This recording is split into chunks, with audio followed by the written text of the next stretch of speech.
Hello, and welcome to the Specialty Matcha Podcast. My name is Ryan, and this is my co-host Zongjun, who also goes by Sam. Hello, hello. And we're the co-founders of Zenkyu Matcha products. Yeah, we launched this podcast to discuss our learning journey in matcha, share startup stories, and interview experts. And today we have Kensuke Suji or Suji-san from Zenkyu Matcha joining us. Welcome, Suji-san. Hi, thank you so much for having me. I'm so Thank you so much. excited to be here, actually. I'm a big fan of this podcast, so I'm super happy to be here. Thank you. Awesome. We'd love if you could share a little bit more about your background, where you're based, and about founding Zenkyu. Yeah, sure. Once again, as Zongjun introduced me, my name is Suji-san. I'm a Japanese. My full name is Kensuke Suji. I'm 36 years old. I'm based in Tokyo. My background is I have been in Tokyo and grown up here since elementary school, actually. So I don't have much of an international experience, but I'm Japanese. And I heard I might be the first Japanese to be in this show. So I'm super You excited. are. Thank you so much for coming on. Thank you. Thank you. ありがとうございます.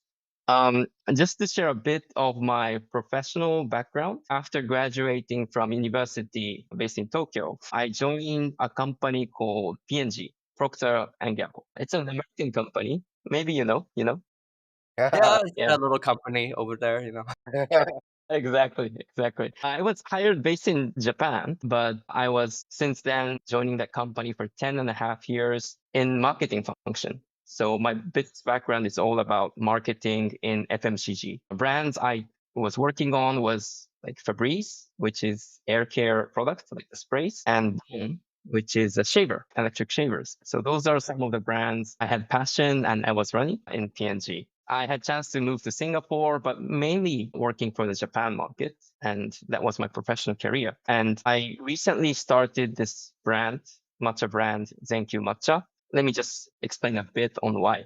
So as a marketer, or as I had expertise in marketing, a good marketer needs to be the professional in that category and the brand. And I was working for air care at the time. I'm confident I was the one who know the most about air care in Japan. Some competitors, but I have to be like this. That's the condition of making good brand and good business. Similar story for shaver as well. And when I entered mid 30s, I wanted to do something for Japan, and I wanted to handle Japanese product for the next 10 years, 20 years, because as a good marketer, I need to have full passion and spend time on that specific category and product. I really wanted to manage Japanese tradition, Japanese product as a Japanese, because I believe it's pretty much underrated. So that was one passion, which is the positive side. I want to talk a bit about the negative side. The life as a marketer in Procter Gamble was very nice. I could learn a lot. I could grow a lot. But at the same time, the pressure on business delivery or making good numbers, keep on growing myself, that was pretty intense. I enjoyed it. But sometimes when I look at my calendar, it's fully packed. And one day I realized it's not, those meetings are not my will. Somebody asked me to join and do something for them. So We know when the I do feelings. that, thank you. Yeah. I think it's a common thing, but it happened to me too. So when I do that for 10 years plus, I kind of lost, do I enjoy? What do I want to do in life? Because it was all about managing or kind of answering somebody else's expectation, not fully following my heart. So when I did that too much, I felt maybe from mid 30s onwards, this is not how I want to work for. I should discover myself more. I want to spend time more on what I really value. That's why I just quit. And to be honest, I didn't have an intention to start a matcha brand back then. I just quit and explored what I wanted to do. I was in the library for most of the day, reading books and thinking, talking to myself. That was what I did right after quitting the job. And then I met Chanoyu, Urasenke Sado, the tea ceremonies, and also Zen meditation. Back in the PNG days, sitting still, doing nothing, focusing on breathing, right? That's meditation. That made no sense to me. Like, that's so unproductive, You need to check email, you need to attend meetings. That was my feeling. But when I tried, it was very difficult. There's so many mind wandering. I couldn't genuinely focus on my breathing. So that was interesting. And I could subjectively feel what I was feeling back then. Sorry, objective. Um, like my feelings, my worries. So I felt a big value on this meditation. And matcha, chanoyu, sado, the tea ceremonies, have a background of Zen Buddhism, and it has a similarities on Mm. those Yeah. philosophies. That's why I really went into it. I kept on practicing, and matcha became my life work. And that's when I wanted to start my own brand, Zenkyu Matcha.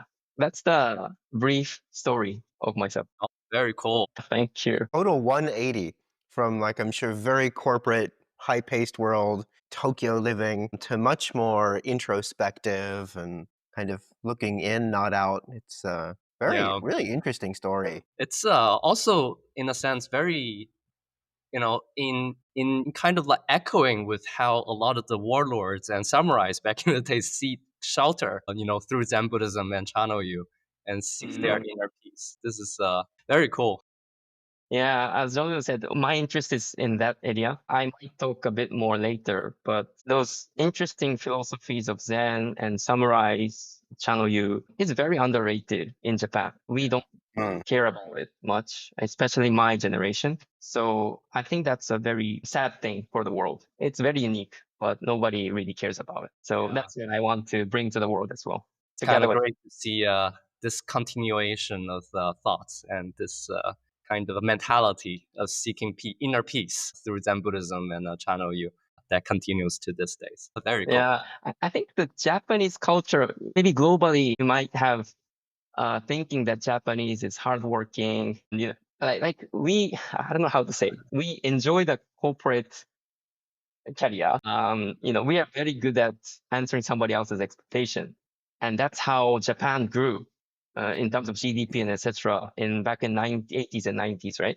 Yeah. That time, everyone was looking for same happiness. Like if I work hard in that big company, I earn more money, then I can buy car, I can buy a house. That was the typical happiness back then. And it was okay. Everyone was following that. And as long as you were there, everyone was happy. You get more wealthier. But nowadays, globally, money doesn't really bring happiness, right? But I feel Japanese are still in that mindset, but their feeling is not there. So everyone, as a common sense, as a society, thinks you should work hard, you should be in a big company, you should do this and that. But we are feeling, is this really the happiness I want to have in the next few years? So more and more benefit from taking time to talk to yourself, thinking about who you are, what you enjoy. I think those are more and more important everywhere in the world, and especially in Japan. No, absolutely. A Yeah. very healthy shift that we're seeing I everywhere. think so too. Yeah. Yeah. It's also interesting that, like nowadays, as you said, that you don't quite see a lot of domestic consumption of matcha within Japan. Right.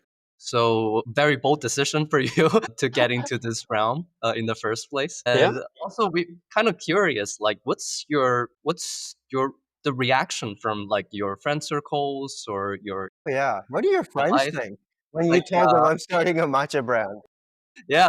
What were their reaction to? I think that's a great question. So first, I want to start by sharing. Maybe you guys know you're an expert in matcha, but Japanese is not interested in matcha at all, in my view. So it's a sad thing, but because we are the closest to matcha, to be honest, we have many unnecessary biases towards the product. Based on this channel yu and tea ceremony, that's the image of matcha for Japanese. And it has a negative bias of, it's very complicated. It's super formal. It's a negative bias that everyone here has. Hence, I talk to some matcha lovers overseas. They come to Japan and get shocked, because matcha cafes are only in the tourist location, not in the Japanese places. And when they talk to Japanese friends, enjoys matcha at home. Nobody has chasen, I think. And to be honest, I didn't know any matcha brands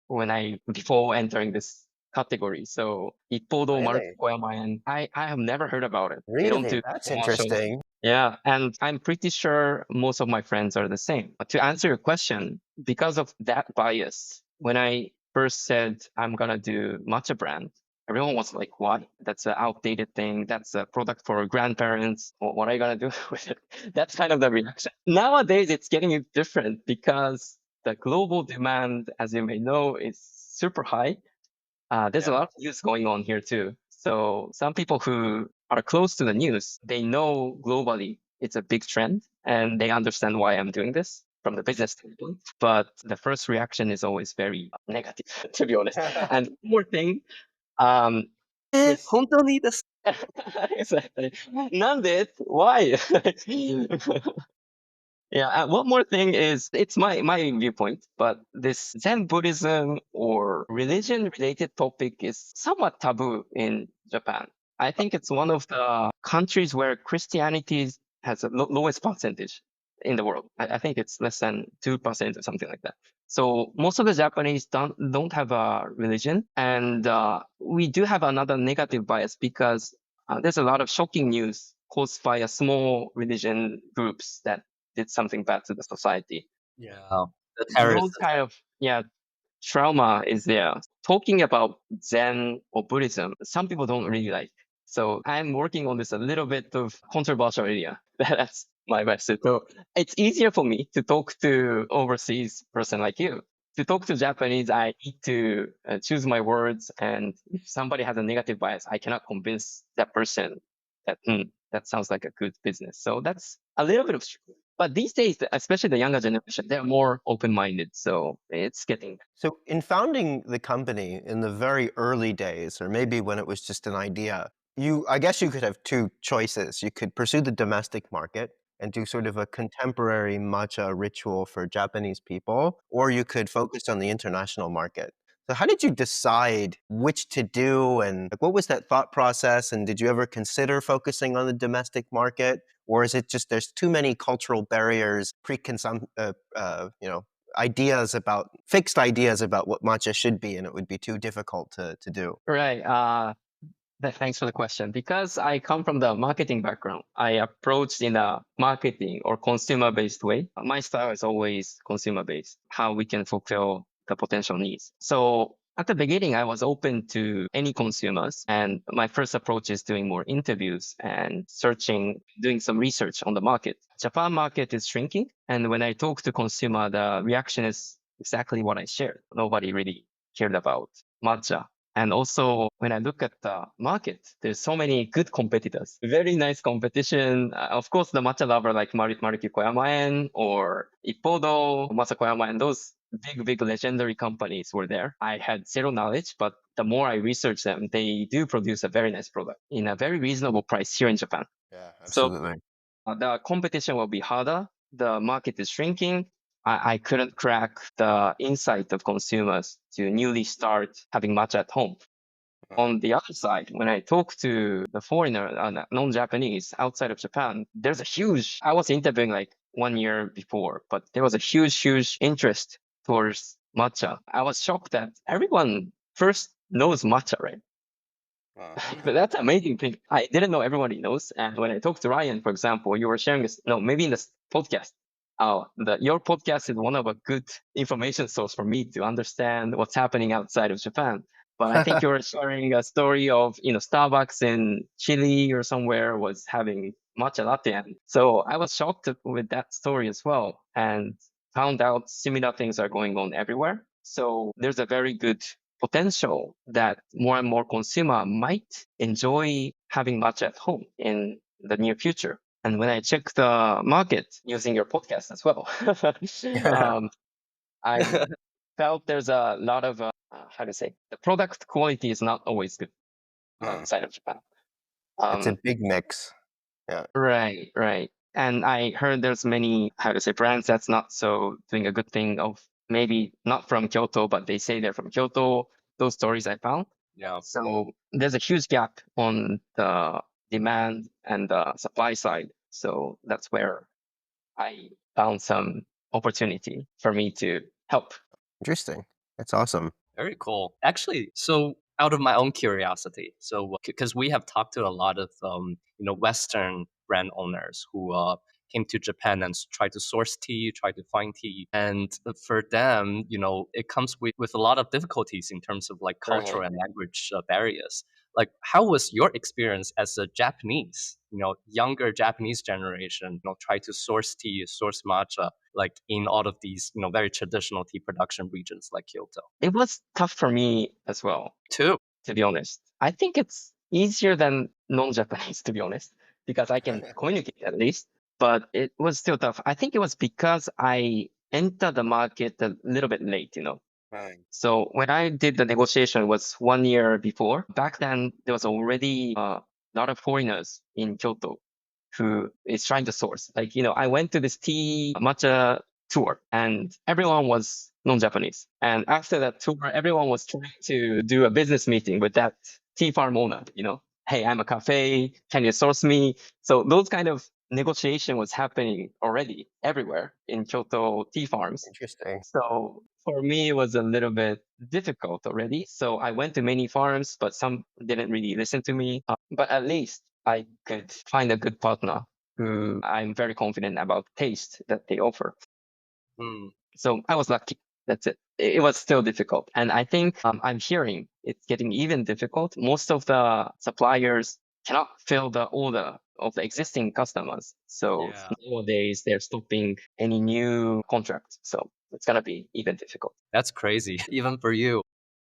Right. But I think, I enjoy the journey. And I think the category will have a lot of innovations. I think you guys are one of the runners there, right? You're trying to bring a new solution to this situation right now. There's so many unproductivity. Some people in the industry is trying to innovate. So it's going to be a very, very interesting category for the next few years, I believe. Yeah. Yeah, we're excited too. A lot of opportunities. Right.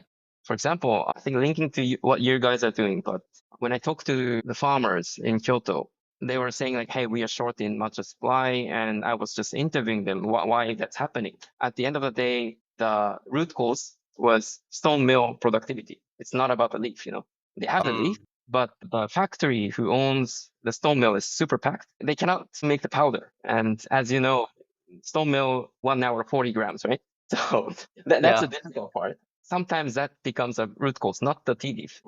It's an interesting thing. So then how can we make the stone mill production more efficient without sacrificing the flavor and the taste? I think that's a big business question. Yeah. Yeah, we're No, working indeed. on it. Yeah, I'm very excited about that. We're excited. It's a crazy bottleneck, actually, that there's not Mm. better solutions for milling and that it's such a protected craft. Because we were even hearing recently that even just the maintenance on Ishiusu, commercial Ishiusu, is like another gigantic bottleneck. And that not only Mm, can you not find stonemasons to come, refinish the stones, but the machines break. Like it's a bit complicated to fix. And usually you have to bring back the company that you sourced it from to do the repairs, which can take forever. right. It's it's an unfortunate bottleneck. That's true. That's true. Yeah. So trying to own a stone mill outside of Japan is going to be very, very difficult from that Yeah, you have standpoint. to be very brave. Yeah. Yeah. Yeah. So how did you go about like selecting what you wanted to source and what you wanted to like offer from like a SKU or product kind of lens? Thank you. First and foremost about the matcha product, because I come outside of the industry, my single biggest criteria is it has to taste good. The taste is everything.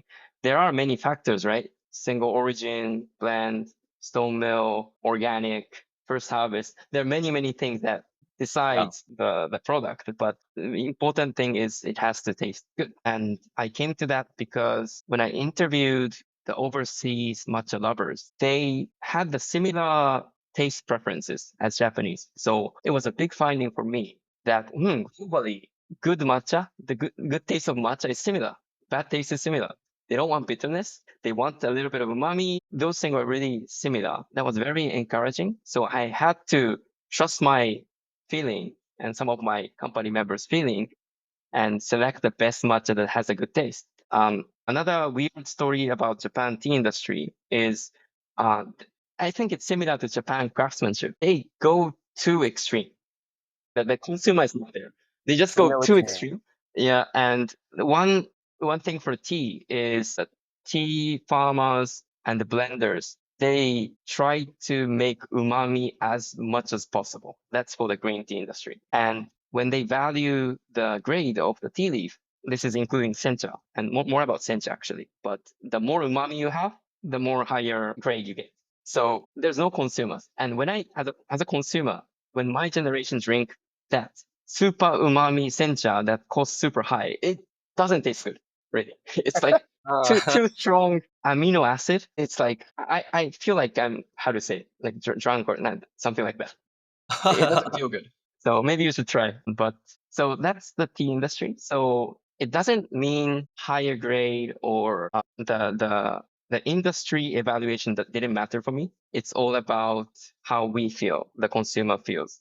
Mm. And I was lucky to work with one very nice blender in Kyoto who share the same philosophy as me. He doesn't care about like handpicking, for example. Handpicking will increase the cost significantly. And that person, his expertise is how to blend different matcha tea leaves and come up with a very tasty one with not the crazy price. So it's his philosophy, and I really like that one. And I believe we found a very, very nice matcha product, which Ryan, I think you tried.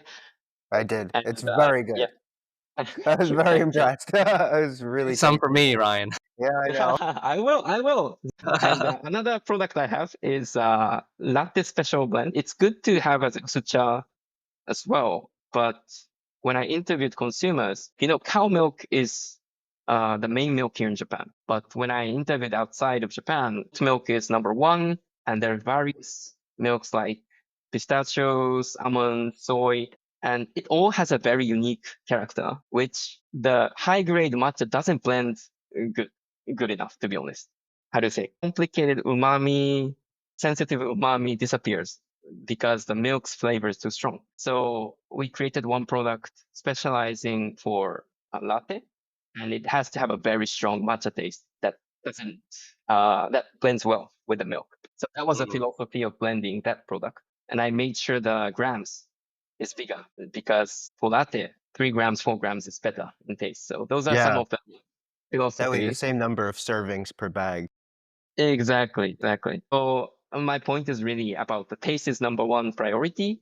We need to make a product that consumer loves, a good one. And one more thing to add is because our mission is to elevate matcha from just a drink to a ritual. For ritual, Hasen, the whisk is very important. And as you may know, there's a global shortage or the Japan shortage in chasen as well, the bamboo whisk. So I had to find some good supplier on that area as well. And also, even they're pretty expensive because it's handcrafted. How can I have my customers enjoy this whisking without purchasing this expensive chasen? So I came up with paper chasen. mm. I searched a lot. I could find a good person. He's a matcha geek. And he created this paper chasen by himself. It's an origami paper, and I'm Very cool. making sure I attach that paper chasen to all the purchasers so that they can start even without the bamboo chassis. Oh, it's Very awesome. cool. Very Yeah, I cool. received one in the mail when I got those samples, and that was so much fun. It was It's like the fun, right? joy Yeah. of putting that together was, I don't know, it's an extra because you get some satisfaction too because it's flat packed. So like you have to do all the things yourself. It's kind of like putting together IKEA furniture. It's like really high sense of satisfaction that I did. I was part of the craft of making this tool. Thank you. Yeah, Glad it's to your hear value you. add Yeah. in this process. Question. So like Zongjun and I have had some CPG, FMCG experience, so like consumer packaged goods and things that are ready to eat, ready to drink in Japan. We used to do quite a bit of work. And it was from everything from instant soups to ready to drink teas to various off the shelf products. And in no country have I ever worked in, we have quite a bit of international food and beverage experience Mm. across every continent, actually. I've never seen a more consumer centric culture at the CPG level. The companies we worked with cared about every single detail. And we were specifically on the sensory or flavor side, just like these little tiny minute details. They cared about every single one and Mm. how the consumer thought of it, if they liked it, if it was good or bad. If we removed it, would that alienate some consumers and make other consumers love it more? It was actually some of our most sophisticated clients were all worked for consumer packaged good Japanese companies. And that culture does not seem to have touched traditional industries. And as you mentioned with tea and with sencha, there's these like really strange assumptions that the entire industry operates on about how to optimize for quality. And it doesn't feel like, one, the Japanese consumer is not considered, and the international consumer is like really not considered.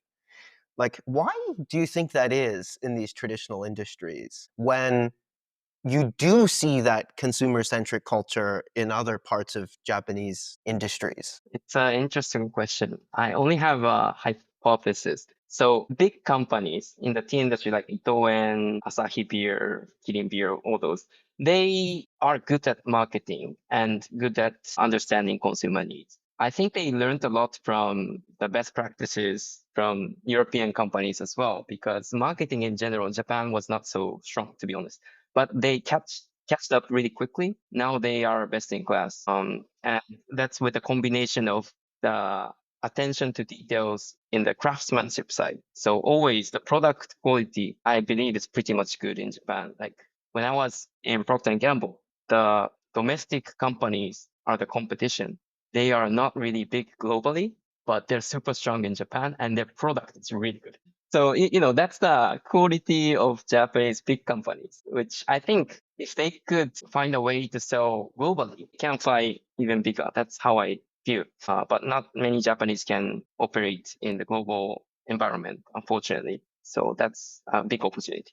Now the traditional side, it's a different world. When I go to tea farmers or the craftsmen who make chasen, etc. I think their motivation is more product oriented. Mhm.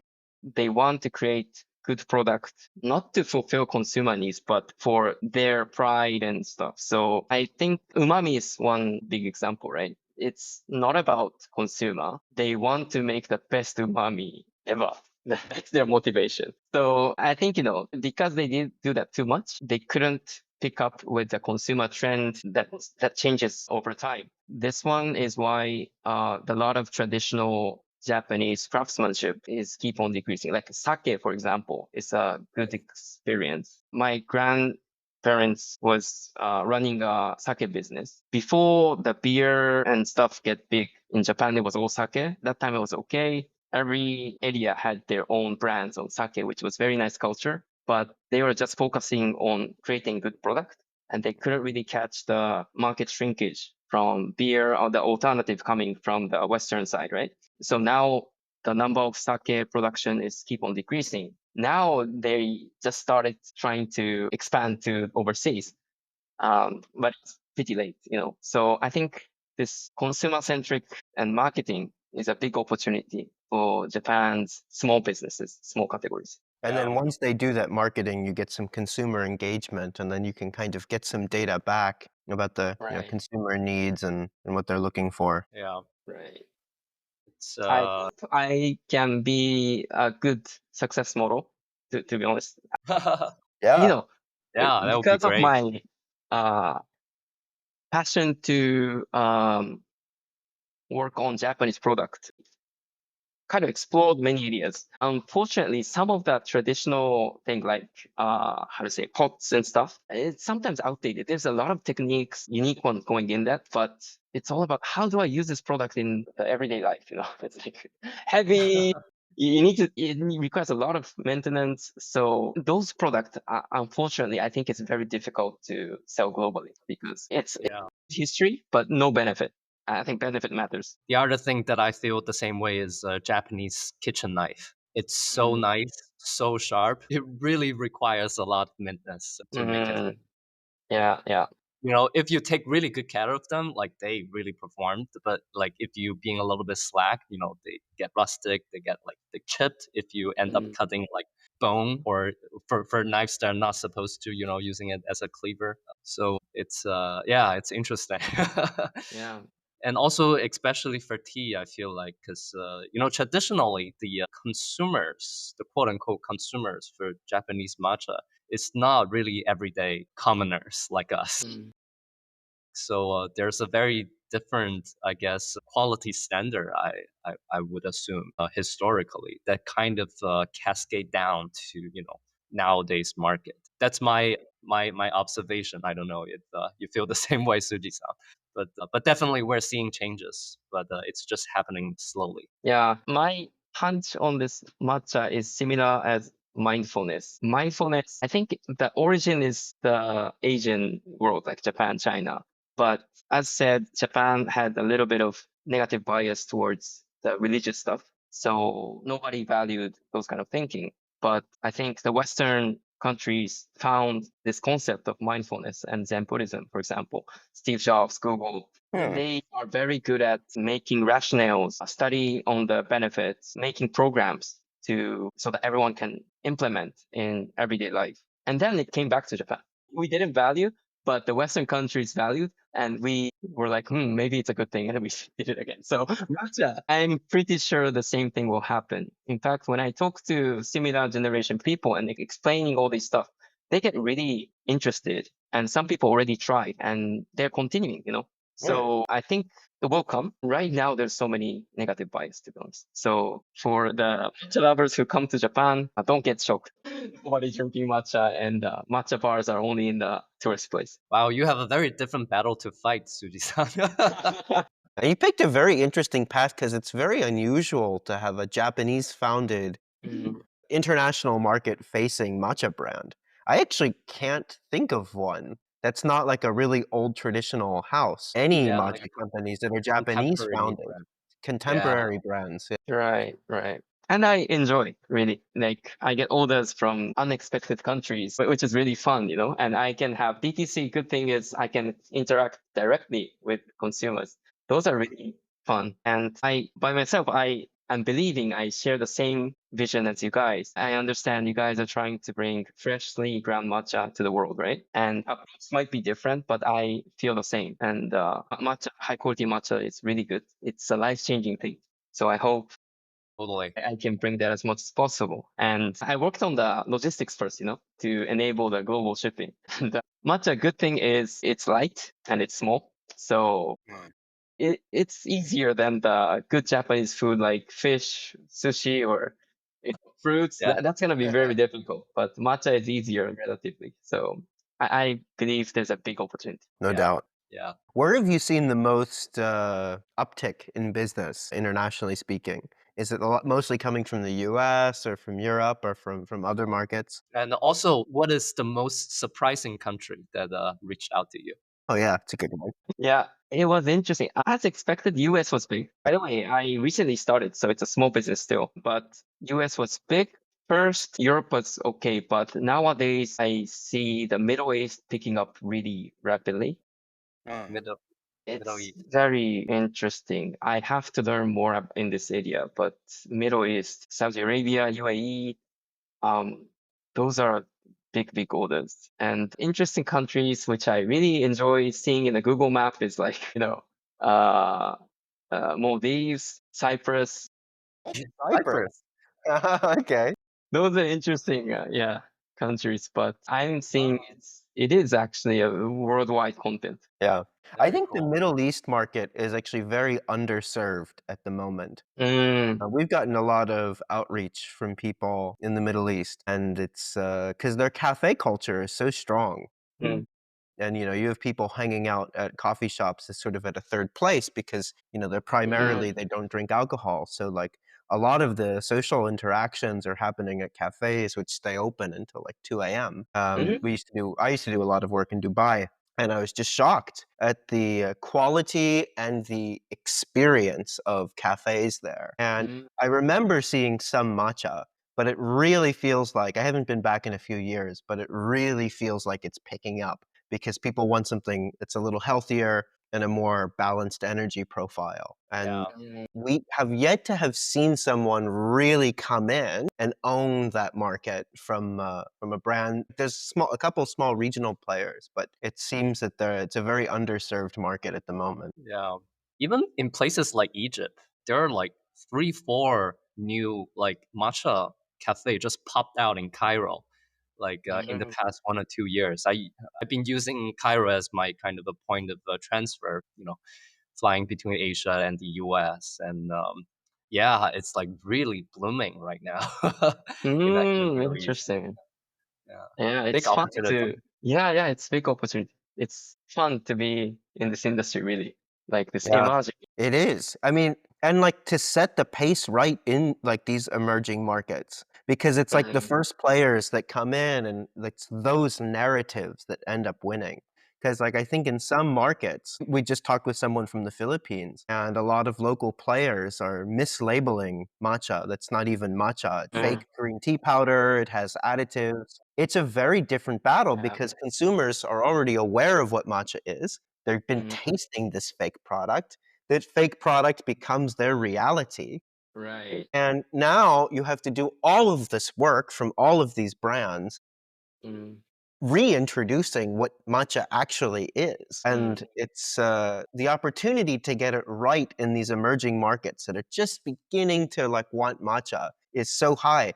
And if the Japanese market doesn't fill it, then like China will, Indonesia will, Vietnam will, Mm. Thailand, I know in Chiang Rai, they're making some very, there's some joint venture with a Japanese company up in northern Thailand making something that's sort of like matcha. The Mhm. color doesn't indicate it, but like these other, like the opportunity exists, but Yeah. it's really important that they get good supply early on Mm. Yeah, so that people can form a real preference for the real thing, not for, I don't want to call it a fake thing, but for something that really is not what most people would consider matcha. I agree. I agree. I think, yeah, I wish everyone can have a chance to taste the real high quality matcha. And that's my wish and your wish as well. And I was inspired by your conversation on calling it as a specialty matcha and your reference on the wine, coffee, how Japanese government can do a better job in this area. I totally agree. I have to catch up on this area, but right now there's no rule at all on Mm. definition of matcha, how to grade, what ceremonial means, etc. So those are yeah, interesting conversation that I hope will come up because nowadays everyone can talk about, hey, I'm matcha, I'm ceremonial, I'm from Japan, etc. So that's yeah. Even like from Japan is not like safe either. Like we've mm, heard like people like start milling like sencha gyokuro, and it's Trying to not pass it with matcha matcha. either. right, right. It's You know, I, very complicated right now. yeah, yeah. It's Yeah. easy to make a powder, so they do a Yeah. lot of Yeah, yeah. yeah. But like once you try the real thing, like it's a big difference. Mm, I guess the product itself will tell the story by the end of the day. I hope so. Or they just invent a new category. I mean, imagine a Gokuro latte. Like if you powder Mm, Gokuro like you do matcha, and it's like a big white space open field. Like that, I would mm, like order a Gokuro latte just to taste it.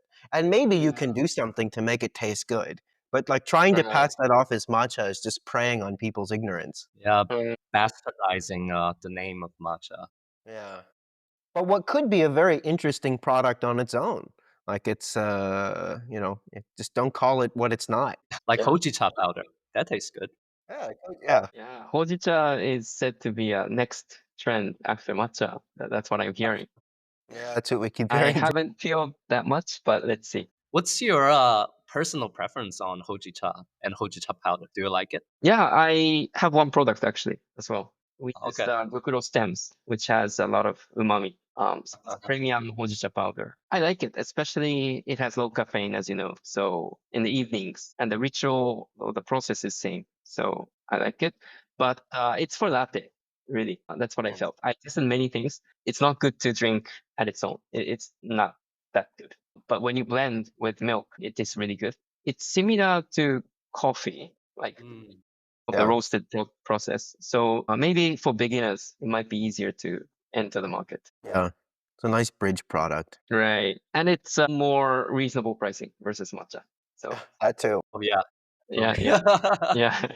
yeah. Indeed. So just sort of as one last question, love to know what your future plans are at your company this coming year and into the future. Like what's your growth plans and how would you like to see the industry change as we all move into the future together? I think we have discussed, but I just started the business and I'm enjoying the journey so far. Our brand is rooted in the good product and the ritual, making matcha process a good moment to pause in busy daily life. I forgot to tell this, but when I interviewed matcha lovers who make matcha at home, I asked them, hey, do you drink matcha? First, they say it's for health benefits. I like the color. I like the taste. But when I say you like the process of making it, and they were like, I haven't thought about it, but I realized that's where I value the most. So carving out some time in the morning just to Hmm. calm down, enjoying matcha, the whisking and the drinking process they enjoy. So I'm very confident that this can be a new habit to everyone is busy. Everyone is might be tired, overwhelmed, but matcha has a power to pause. Zenkyu's Q is meaning pause. So there's in Japanese. I want to create moment to pause through the matcha preparation and drinking. Good or bad matcha, you have to drink it after you whisk, you know? You cannot let it there because the taste will be bad. So I want to make this new habit as much as possible. I wish I can, through that process, I wish I can contribute to everyone's health and mindfulness, which is very important in the life today.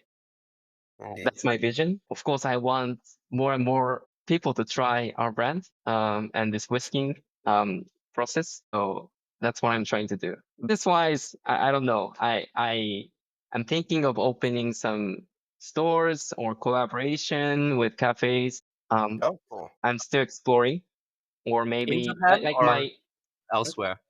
In Japan and or else? anywhere in Japan maybe first, but the the focus for me is I started online, but I want to make a place where people can experience the brand, experience the whisky. And that can be cafes, hotels. I'm still considering, but I hope I can make some good plans and good collaboration. That's awesome. Yeah. That's awesome. Yeah, really Thanks. helps kind of extend the reach and the leverage. It's when we Yeah. all work together and partner, especially getting Yeah. it into places that matcha wouldn't normally be too. Yeah. It's exciting. And we really hope to see like more and more younger generation Japanese persons, people like you, Suji-san, to join this journey with us. Yeah. I You hope the guys are same. really the future of good Indeed. Japanese matcha. Yeah. I was, wondering because it's a big trend, globally. It was anticipating more and more young generation to enter the category, but not so much, to be honest. I'm just checking the press releases in Japan. Hmm. Not so many.